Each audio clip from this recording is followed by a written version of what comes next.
Hi, this is Mrs. Atkinson. Welcome to the F1 Parents Workshop on developing fine motor skills. I hope you find it useful and you enjoy watching.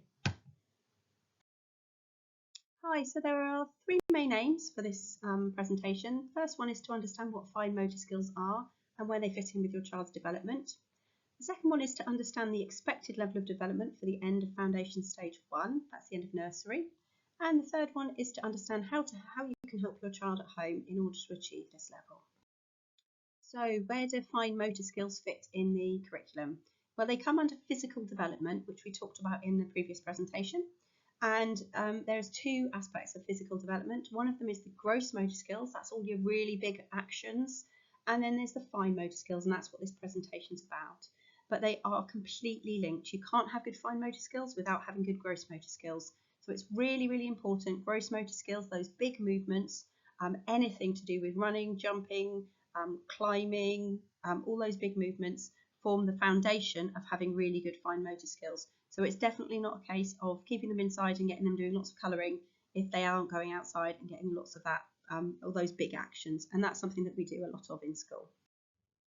So let's look at why fine motor skills are important. So first of all, they are important for helping us to perform important tasks like helping your children feed themselves, grasp toys, button up buttons, zip up their clothes, for writing, drawing and more. They're really important because they increase their self-esteem and confidence because they can do things for themselves and they can become independent. They help your child navigate and explore the world with that confidence and independence. They help develop their overall physical development. They help them perform everyday tasks such as holding a pencil or tying up shoes, or doing up shoes with Velcro if you're in F1. They help to develop a greater sense of independence and also develop self-care skills. Those are skills that are involved in taking care of themselves, maybe going to the toilet, pulling up their underwear, putting on their own shirts and those sorts of things. So I promised I'd tell you where we expect your child to be if they are operating at their age appropriate level by the end of nursery with their fine motor skills. So first of all, we would expect them to be able to use one-handed tools and equipment. Sounds like it's full of jargon, but that's talking about paintbrushes, scissors, pencils, anything that you would only hold with one hand normally. To be able to use a comfortable grip with good control when holding pens and pencils. To be able to start eating independently, learning how to use a knife and fork. Those are also one-handed tools. And to also show a preference for a dominant hand. That's not absolutely guaranteed by the end of nursery, but that's where we're aiming, and the vast majority of children will have a preference for a dominant hand, either their left or their right, by the end of nursery. So if you want to find out more about why fine motor skills are important, watch this clip that I've taken off YouTube. You can access it via the PowerPoint that's also attached to this email. And finally, some activity ideas for home. This is not a comprehensive list. There are still loads of things that you can do with your children at home. Anything that's using their pinchy fingers is a fine motor skill. So cutting activities with child-friendly scissors, any activities that encourage the use of the muscles in their hands.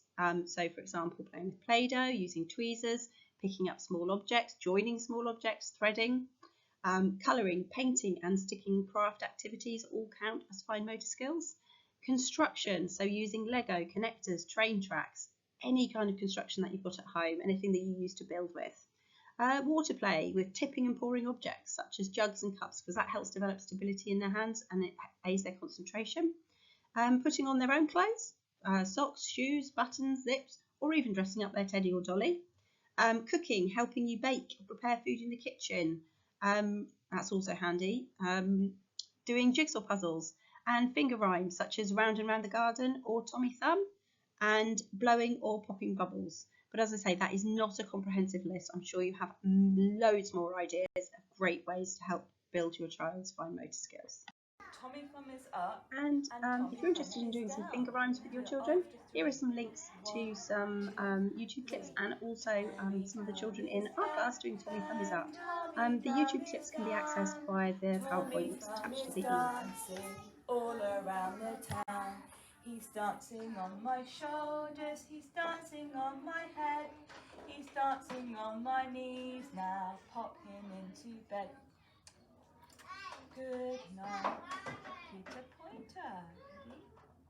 Peter Pointer's up, and Peter Pointer's down. Peter Pointer's dancing all around the town. He's dancing on my shoulders, he's dancing on my head. He's dancing on my knees, now pop him into bed. Good night. Now Toby Tall, that's your tallest finger, right in the middle. Toby Tall. Now look at your fingers, can you see the tallest one in the middle? This one. Toby Tall. Toby Tall is up and Toby Tall is down. Toby Tall is dancing all around the town. He's dancing on my shoulders, he's dancing on my head.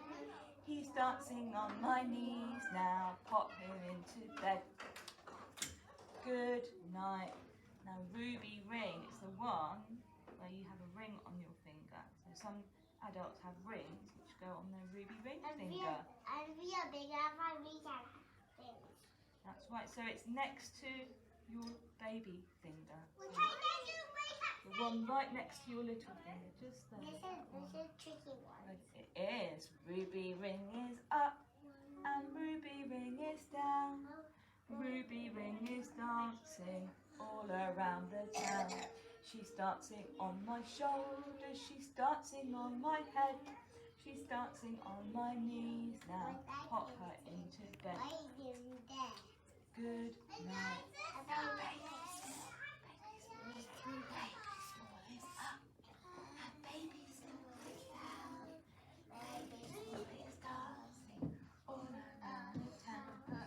Dancing on my shoulders, she's dancing on my head, she's dancing on my knees, now pop her into bed.